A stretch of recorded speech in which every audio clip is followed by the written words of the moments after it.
Hello, Ken. How are you doing today? Owen, if I was doing any better, I'd be worried. Oh, okay. Well, hey, I've been there. Yeah. What's going on?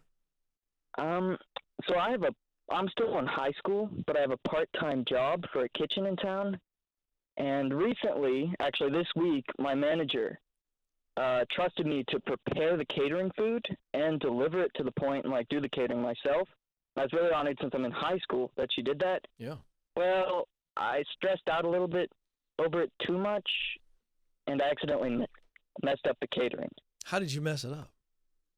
I forgot to deliver some food, and I guess, I don't know, as soon as I got back, we got a call from him, and I don't know, just after it, I feel really crushed. I haven't actually seen my manager in person yet. What'd you forget to deliver? It was pork loins. Oh, geez, man, not the pork loins. Yeah. That's a big one. I don't know how much it cost the company or anything. Well, so what happened to, here's what I want to understand. We'll get to how to get over it, but I first want to understand what happened.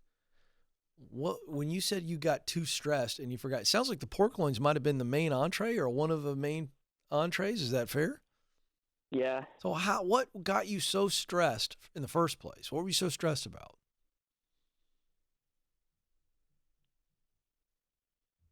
Hello? Owen?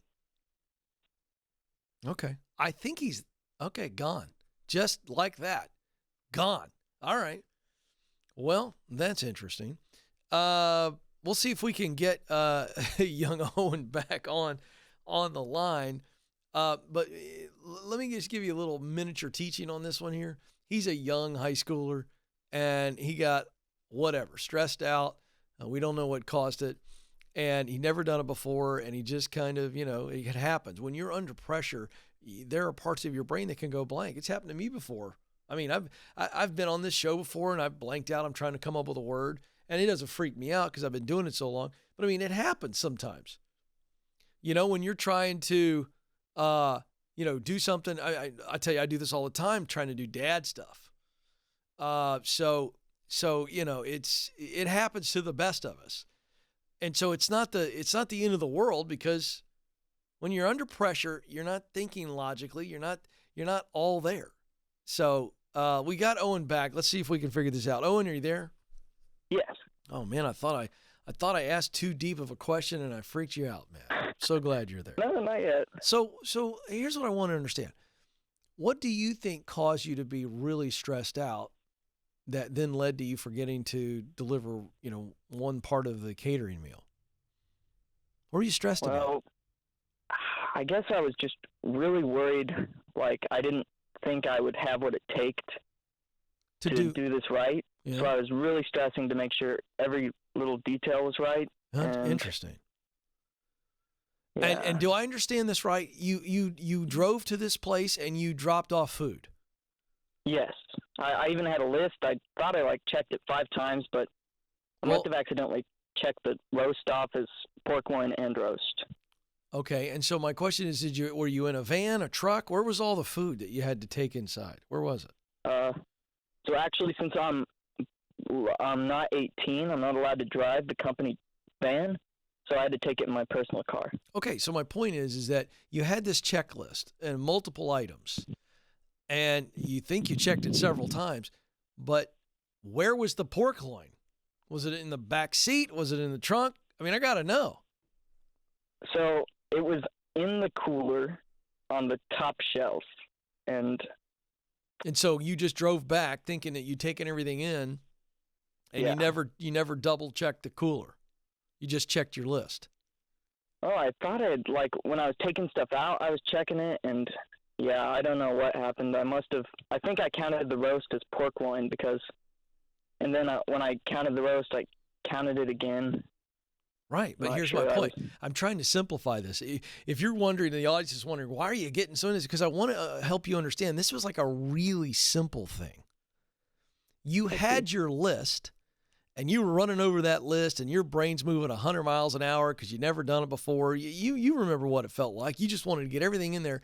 And I understand how you made a quick check mark, and when you went back over it, you were so intense and so in the zone that you simply didn't just double check the cooler. Had you opened up the cooler, you would have seen the pork loin, yes?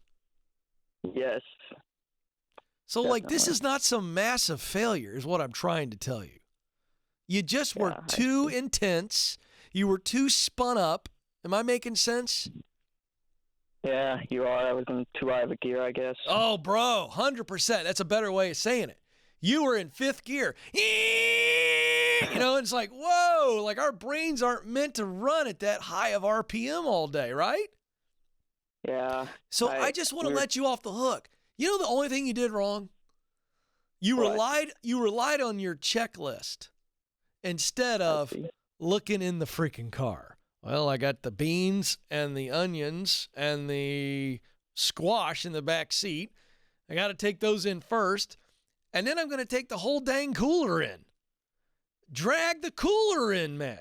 And then once the cooler's inside, we enter the cooler. Do you see what I'm saying? I'm having some fun with this because I want you to truly, I think I hear you laughing now. Am I right?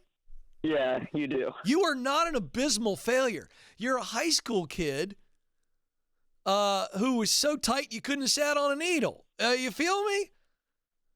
Yeah. Yeah. I do, I guess. Yeah, you're too tight, man. So, go to your boss and go, here's what I learned. I had the checklist, and I was so uptight. I wanted everything to be so great, and I just didn't check the cooler. And I know I should have taken the cooler inside. I feel awful. If I cost the company money, would you dock my pay? I would feel great about it. Like, that's the response, and your boss is going to go, now here's a young man with character. I see. So when I talk with her today, would you recommend I go one-on-one? Yes, one-on-one and fall on your sword. Okay. Do you know what that phrase means? I realize I'm an old man. I'm like your dad. I'm old enough to be your dad. Fall on your sword means just own it and go, I got to tell you, I was so uptight, so nervous, and I had my little checklist and checked the checklist, but I forgot to check the cooler one more time. I'm really sorry, but I can tell you this, that'll never, ever happen again. Because next time I'm going to take the cooler inside with me. Okay. You see, listen, you didn't do anything unethical. Yeah, I guess I'm just really hope I didn't cost the company money. How could you? I was ready to. I was crushed. I was ready. I know, but that means you're a good kid. But it means you're a really good kid. I'm proud of you, man. You called in a national show to talk about forgetting to deliver the pork loin. You're beating yourself up over that. It was one dish. You delivered everything else except the pork loin, right? Yeah. All right, then. Your boss knows that. You forgot to take the pork loin in. You took everything else in, and you were on time, right? Yes, I was. Okay, then. Welcome to life, young man. Next time, I want you to breathe. Next time, I want you to actually forget your little checklist and rely on your eyeballs. If I put food in the back seat needs to be empty before I leave the customer. Come on, young man. You got this, Owen. I think it's going to go great, and I think you're such a good kid, and I think if you tell them I feel awful and let them see that raw emotion, and I think they're not only going to forgive you, but I think they're going to reward you.